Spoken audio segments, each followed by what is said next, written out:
What's up everyone, this is Kenny here from Property Stories. So today we're going to talk about abandoned projects, yeah? So recall that abandoned projects and delayed projects is two different things, huh? And I'm only talking from a HDA point of view, Housing Development Act point of view, meaning the property must be a residential property and not a commercial property. Recall that commercial properties are not protected under HDA. So what happens when you actually declare the project abandoned? First off, if you are a buyer, please celebrate. Celebrate, huh?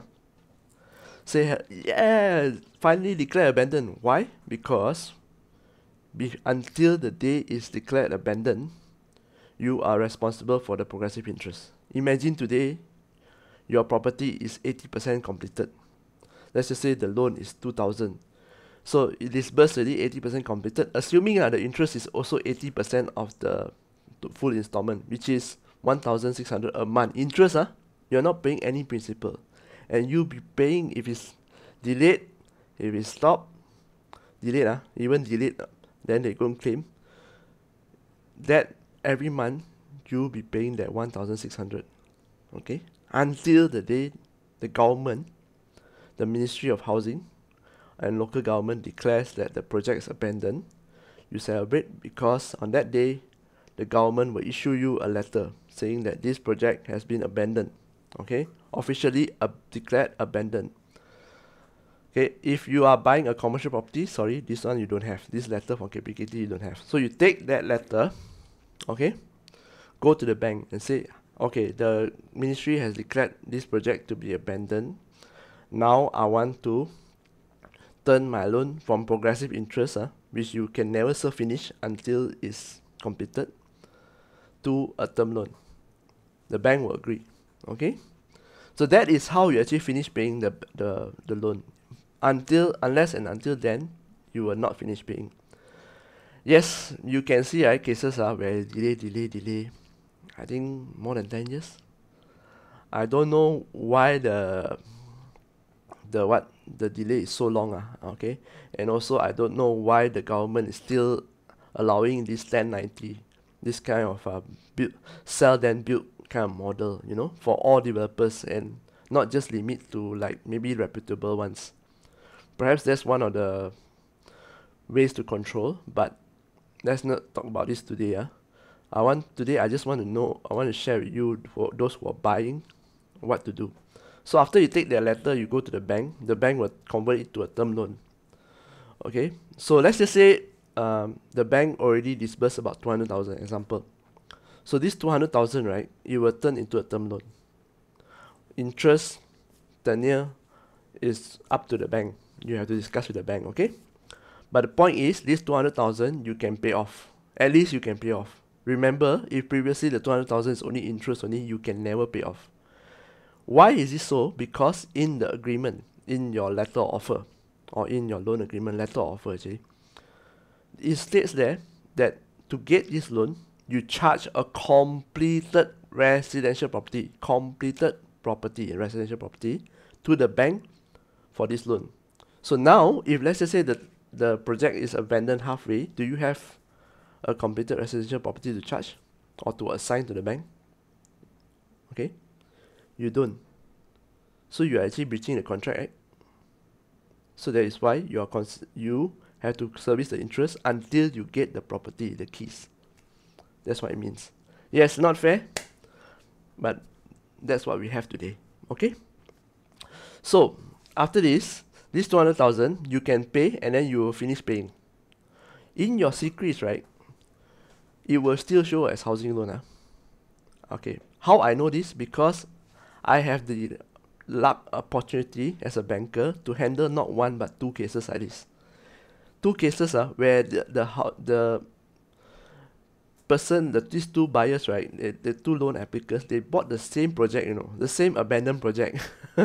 And then KPKT actually issued them a letter. They took the letter, go to the bank and convert it to a term loan. In that housing loan, in their secrets, it's still written as housing loan. You have to show the off letter, and you also have to show that the KPKT letter that says this is actually abandoned. Okay, So, and also the bank will issue you, if I'm not mistaken, they will issue you a new off letter lah for you to sign, because the term of the loan changed mah. It will convert to progressive interest to term loan, right? So the new term loan, right, they will issue you a letter one. So this letter, right, you need to match with the securities, the amount. Remember the 200,000 tally with the amount in the securities. That's how they match, and they take out. And these two applicants, right, managed to get 90%. Okay, so no problem. So it's considered their third property because the second one was abandoned. So it's considered the third. They both managed to get 90. But how long it take? If I'm not mistaken, the two applicants told me it took, I think, about 15 years to get that letter. Yes, ladies and gentlemen, 15 years. I think so. So, you must be asking to yourself, what are the banks doing about this? The banks are actually controlling the risk. What are the banks doing to control the risk? Okay? Because if we were to default, it doesn't look good on the bank's book also, and also we were to default also don't look good for the banks in terms of business lah. Okay? There are banks out there who actually have this kind of clause called the abandonment clause. Previously, I know I worked for Affin Bank before. Affin Bank has this, but it's only Islamic. So what's the catch? Something so good, impossible to give you for free, right? You are right. This abandon clause states that if the property is declared abandoned, you don't have to pay any more interest anymore, okay? Any more interest. And not only that, the bank will return you back whatever you paid. Just now, the 200,000 you paid, considered gone, no? All the banks is considered gone. But Affin Bank, they have this product. If 200,000 that you paid, they will return back to you. But in the way they deem appropriate. That's the catch. They never say they will return you back all the money, the money that you paid, no.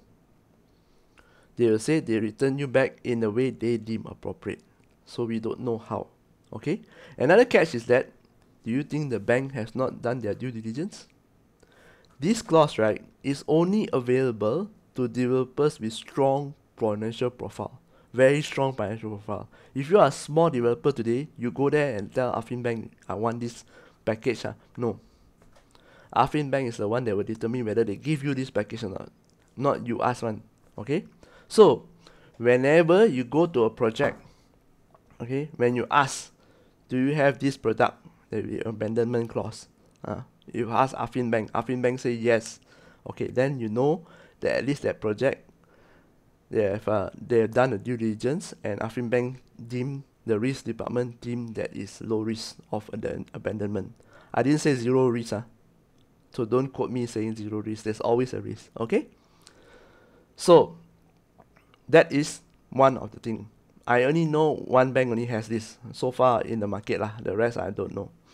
Second one is what the banks do. Sometimes when they go for end financing, empanelment, even the project also got empanelment. So the developers, right, they will create the parent company, then they will create a subsidiary, and this subsidiary will always go for the empanelment. This subsidiary is the one that control the development. Okay? The subsidiary may be a $2 company, and then it will control a 50 million, 1 billion GDP project, or 500 million GDP project, which is very common. So they will go for end financing and empanelment. Then the banks will do their own diligence. Of course, they will check the parent company, then approve. Okay? So if abandoned, right, this $2 company, there's no money inside. Just close. That's it. Closed. Okay? That is why you see project abandoned, then the directors all disappear to no go where, and then it's very hard to take legal action. Not cannot, but it's very hard. Okay? So the banks, right, also knows this. This is the loophole. They will open a new company. Same sets of people open a new company, apply again. Some banks allow, some banks don't allow. Some banks are so strict that, let's just say you have 5 people here, and all these 5 people is the one that are involved in the abandonment of the project, right? Then one of the person, let's just say Mr. A, come to open another company with another 4 people. Totally clean one, new developers. The bank will reject the end financing partner. There are banks that this strict. Okay? So this is one of the ways they control.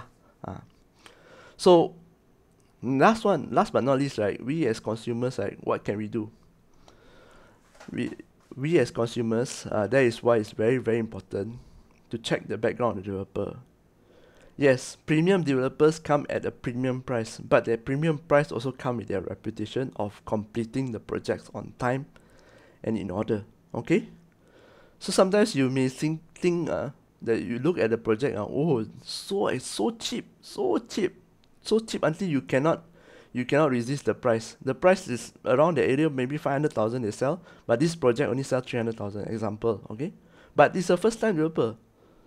Previously, there's no record of them developing anything, and this is a first time developer. So is it worth the risk?